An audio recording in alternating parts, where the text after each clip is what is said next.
സ്ഥലത്തെത്തി വക്കാലത്തിൽ ഒപ്പിട്ട് മടങ്ങിയിട്ടും രാഹുൽ മാങ്കൂട്ടത്തിലിനെ കണ്ടെത്താനാകാതെ പോലീസ്. പ്രത്യേക അന്വേഷണ സംഘം രാഹുലിന്റെ പാലക്കാട്ടെ ഫ്ളാറ്റിൽ പുലർച്ചെയോടെ എത്തി പ്രാഥമിക പരിശോധന നടത്തി. മുൻകൂർ ജാമ്യാപേക്ഷ പരിഗണിക്കുന്നതുവരെ ഒളിവിൽ തുടരാനുള്ള നീക്കമാണ് രാഹുൽ നടത്തുന്നത് എന്നാണ് വിവരം. ഇരയ്ക്കെതിരായ സൈബർ ആക്രമണത്തിൽ പോലീസ് നടപടി കടുപ്പിച്ചിരിക്കുകയാണ്. ഓരോ ജില്ലകളിലും കേസെടുക്കാനാണ് ADGP H വെങ്കടേഷിന്റെ നിർദ്ദേശം. അശാസ്ത്രീയ ഗർഭചിത്രം നടത്തിയതിനു ശേഷം യുവതി ചികിത്സ തേടിയ തലസ്ഥാനത്തെ പ്രമുഖ ഡോക്ടറുടെ മൊഴിയും കേസിൽ നിർണായകമാകും. രാഹുൽ പ്രതിയായ ബലാത്സംഗ കേസ് തെരഞ്ഞെടുപ്പിൽ തിരിച്ചടിയാകില്ല എന്നാണ് കോൺഗ്രസ് നേതാക്കൾ ആവർത്തിക്കുന്നത്. അതേസമയം കോൺഗ്രസ് ആണ് രാഹുലിന് ഒളിവിൽ കഴിയാൻ സഹായമൊരുക്കുന്നതെന്ന് CPM ആരോപിച്ചു. ഡാൻ കുര്യൻ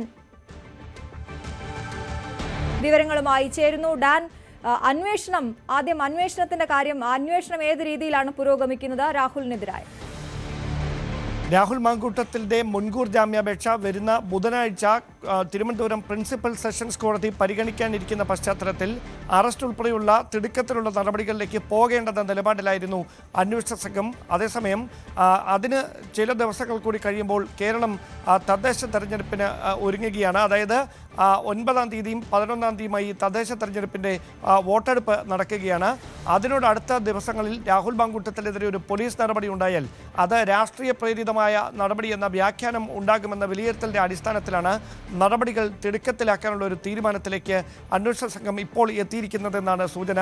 അതിൻ്റെ ഭാഗമായാണ് ഇന്ന് പുലർച്ചെ മുതൽ പ്രത്യേക അന്വേഷണ സംഘം രാഹുൽ മാങ്കൂട്ടത്തിൻ്റെ പാലക്കാടുള്ള ഫ്ളാറ്റിലടക്കം വിശദമായ പരിശോധന നടത്തിക്കൊണ്ടിരിക്കുന്നത്. ആ പരിശോധനയുടെ ഭാഗമായി കണ്ടെത്തിയ വിവരങ്ങൾ അടക്കം ADGP H വെങ്കടേഷിന്റെ മേൽനോട്ടത്തിലുള്ള ഉന്നത ഉദ്യോഗസ്ഥരെ അറിയിക്കുന്നുണ്ട്. ADGPയുടെ നിർദ്ദേശം ലഭിച്ചാൽ ഉടൻ ഒരു തിടുക്കത്തിലുള്ള നടപടി അന്വേഷണ സംഘത്തിന്റെ ഭാഗത്തു നിന്ന് ഉണ്ടാകുമെന്നാണ് നമുക്ക് ലഭിക്കുന്ന സൂചന.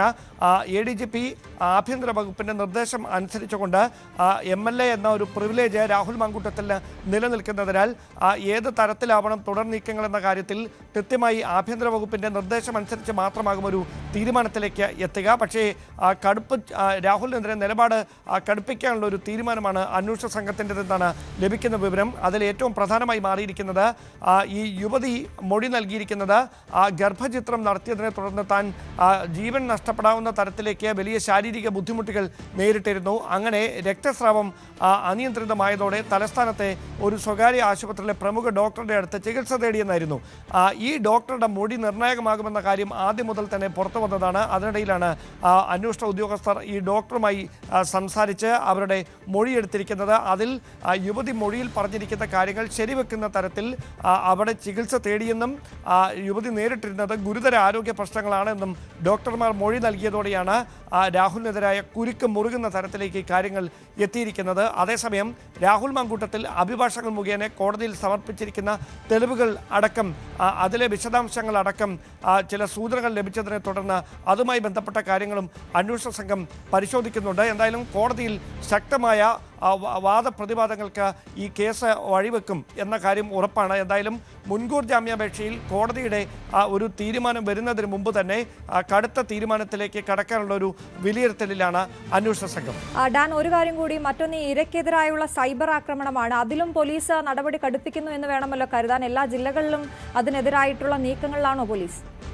അതായത് 2 ദിവസമായി സൈബർ ഇടങ്ങളിൽ വലിയ അധിക്ഷേപമാണ് ഈ പരാതിക്കാരിയുടെ ചിത്രമടക്കം പ്രചരിപ്പിച്ചുകൊണ്ട് ഒരു ഗൂഢാലോചനയുടെ ഫലമായി നടന്നുകൊണ്ടിരിക്കുന്നതെന്നാണ് അന്വേഷണ സംഘത്തിന്റെ വിലയിരുത്തൽ. അത് സംബന്ധിച്ച് യുവതി ഒരു പരാതി നൽകുന്നതിനായി കാത്തു നിൽക്കാതെ തന്നെ സുപ്രീം കോടതി വിധിയുടെ നിർദ്ദേശങ്ങൾ മറികടന്നുകൊണ്ടാണ് ഇത്തരത്തിലൊരു നീക്കം ബോധപൂർവം ചില കേന്ദ്രങ്ങളിൽ നിന്ന് നടക്കുന്ന വിലയിരുത്തലിലാണ് അന്വേഷണ സംഘം അതുമായി ബന്ധപ്പെട്ട തെളിവുകൾ ശേഖരിച്ചിരിക്കുന്നത്. അവിടെയാണ് ചില രാഹുൽ അനുകൂല സൈബർ വാട്സാപ്പ് ഗ്രൂപ്പുകളുടെ അഡ്മിന്മാരെ കേന്ദ്രീകരിച്ച് കൂടി പരിശോധന നടക്കുന്നത്. ഈ ഗ്രൂപ്പുകളുടെ സ്ക്രീൻഷോട്ടുകൾ അടക്കം അന്വേഷണ സംഘത്തിന് ലഭിച്ചിട്ടുണ്ട്. അതിൽ കൃത്യമായി ഏത് തരത്തിലാണ് ഈ യുവതിയുടെ ചിത്രങ്ങൾ ഫേസ്ബുക്കിലും വാട്സാപ്പിലും പോസ്റ്റ് ചെയ്യേണ്ടത്, അതിൽ എന്ത് അടിക്കുറിപ്പ് എഴുതണം എന്ന കാര്യങ്ങളൊക്കെ വ്യക്തമാക്കിയിട്ടുണ്ട് എന്നാണ് ഉദ്യോഗസ്ഥർ നൽകുന്ന സൂചന.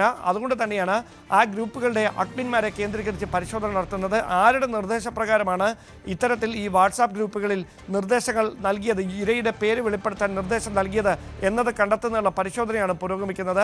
2 വർഷം വരെ തടവ് ശിക്ഷ ലഭിക്കാവുന്ന കുറ്റമാണ് ഈ ഇരയുടെ പേര് വെളിപ്പെടുത്താനായി നടത്തിയ നീക്കമെന്നാണ് ഉദ്യോഗസ്ഥർ നൽകുന്ന വിവരം.